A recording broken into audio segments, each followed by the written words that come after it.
Now, we learned today the overwhelming majority of COVID-19 cases in Jacksonville involve the Delta variant, 90% according to UF Health. News4Jax reporter Jim Pickett has been following the rise in cases all week and joins us live from UF Health. Jim? You know, doctors are telling me across the city that these numbers are very scary because they say they're going to get worse, not before, long time before they even get any better. And they also believe that this variant is really making its presence known, as you had just said, because younger people are getting sicker and they're getting sicker quicker. This is also a deadly virus once again. We're seeing that happen here. Since July 1st, 20 people have died here at UF Health.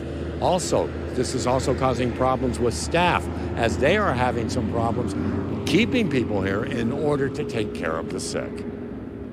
This is a snapshot of cases at UF Health. Right now, there are 77 people hospitalized for COVID-19. 40 people possibly have the virus, and 23 are in the ICU. We've seen a relatively continual rise over the last several days. We're still seeing somewhere between 7 and 8% increase in COVID admission numbers per day. It's worse at Baptist health facilities. There are 184 people hospitalized, and the ICU has 38 people. Doctors are stressing vaccination is the key because all of those who are very sick and close to dying have not had the shot. Only a handful who are ill did have the vaccine. That's why at the White House briefing today, the head of the CDC says that's where they need to focus, getting everyone to accept the vaccine. There is a clear message that is coming through. This is becoming a pandemic of the unvaccinated. We are seeing outbreaks of cases in parts of the country that have low vaccination coverage because unvaccinated people are at risk.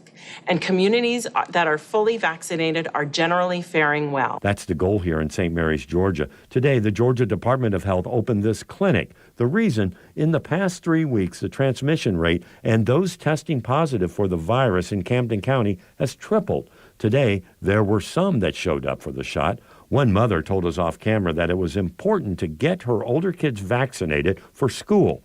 Organizers say it's just important to get the information about the vaccines out there. Give as much access to the vaccine as possible and bring the vaccines to the people where it might not be as accessible.